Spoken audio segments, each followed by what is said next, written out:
আজকের ভিডিওতে দেখতে পারবেন টিউবওয়েল ছাড়া মোটর কিভাবে ফিটিং হয়।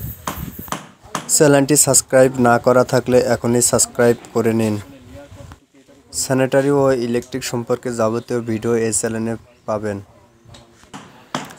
গেটের সামনে বোরিং হয়ে যাওয়ার কারণে দূরে টেনে মোটর লাগানো ছিল, কিন্তু সেটাতে পানি এখন আর উঠছে না যে কোনো কারণে। তাই আমরা এখন ডাউন পাইপ লাভিয়ে তারপরে মোটরটা ফিটিং দেব। যে সাইডে মিস্ত্রিটা কাজ করছে ওই মিস্ত্রি ভাইদের পিছনে মোটর আগে বসানো ছিল। এই যে মোটর পাইপ ওঠানো আছে, এই পাইপে এখন আমরা বোরিংয়ে ডাউন পাইপ ঢুকাই এই পাইপে সংযোগ দিয়ে দেব। পানির লেয়ার অনুযায়ী বোরিংয়ে পাইপ লাগাতে হবে। 50 ফুট পাইপ লাগালে এ জায়গায় 12 মাস পানি পাওয়া যাবে, তাই 50 ফুট পাইপ আমরা লাগাবো। বোরিং যেহেতু 1.5 ইঞ্চি, তাই সেক্ষেত্রে আমরা 1 ইঞ্চি সাইজের পাইপ লাগাবো। 1 ইঞ্চি সাইজের পাইপটা ভালোভাবে 1.5 ইঞ্চি পাইপে ঢুকানো যাবে। প্রথমে এরকম ধরনের একটা 1 ইঞ্চি সাইজের চেক বল লাগবে। চেক বলটা ডাউন পাইপ লাগানোর ক্ষেত্রে ডাউন চেক বল পাওয়া যায়। এ জায়গায় যেহেতু ডাউন চেক বলটা নাই, তাই এটা লাগাচ্ছি। আপনারা চেষ্টা করবেন ডাউন চেক বলটা নেওয়ার জন্য। পাইপে ভালো করে টেপ জড়ে প্রথমে ডাউন চেক বলটা লাগিয়ে দিবেন। একটা জিনিস খেয়াল রাখতে হবে, চেক বলের গায়ে যে 30 চিহ্নটা থাকে ওই 3 চিহ্নটা পাইপের দিকে মুখ থাকবে, অর্থাৎ নিচের থেকে পাইপের দিকে উপরে পানি উঠবে। চেক বল লাগানোর পরে পাইপটা ঢুকে লাগাই দেওয়ার পরে আরেক মাথায় ভালোভাবে টেপ জড়ে এরকম ধরনের সকেট লাগাই দিতে হবে। সকেটটা ভালোভাবে টাইট দিয়ে দিতে হবে যাতে লুজ না থাকে।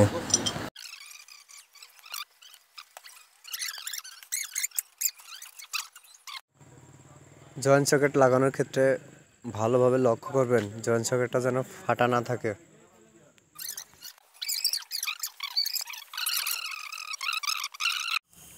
অনেকে পিভিসি সকেট লাগানোর কথা ভাবতে পারেন। পিভিসি সকেটের বাইরের সাইডে কিছু বিট আছে, বিটগুলো মোটা হয় যার কারণে 1.5 ইঞ্চি পাইপে বেঁধে যায়।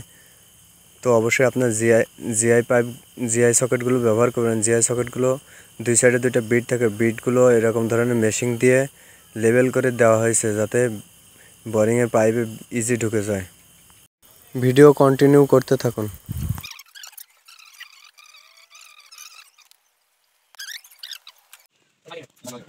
5 পিস পাইপ লাগানো হয়ে গেছে। লাগানোর পরে মাথায় একটা এলবো দিছি, নিপিল দিছি এবং আরেকটা চেক বল লাগানো হচ্ছে। একটা বিষয় লক্ষ্য করেন, চেক বলটা কিন্তু সবসময় মোটরের দিকে তীর চিহ্ন দিক করা থাকে, এটা সবসময় লক্ষ্য রাখবেন। চেক বলটি লাগানোর পরে পাইপটা এভাবে উপর নিচে আপ ডাউন করে পানি উঠায় দিতে হবে। কয়েকবার আপ ডাউন করার পরে পানি উঠে গেছে পাইপে। বাকি পার্টস লাগানোর পরে অর্থাৎ ইউনিয়ন এলবো টি লাগানোর পরে মোটরে যে পাইপটা ওঠানো আছে পাইপটা মেজারমেন্ট করে পাইপটা কেটে নিয়ে তারপরে ইউনিয়ন পার্টটা লাগাই দিতে হবে।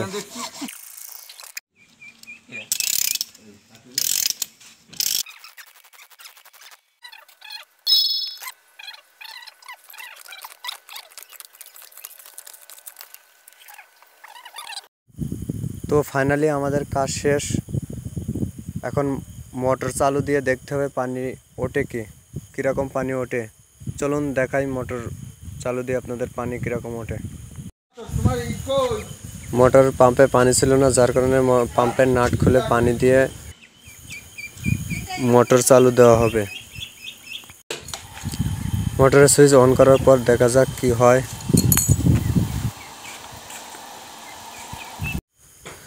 দেখেন পানিটা উঠতে একটু সময় নেবে, ভিতরে হাওয়া থাকে, সেই হাওয়াটা বেরোনোর পরে পানিটা ফুল স্পিডে ওঠে।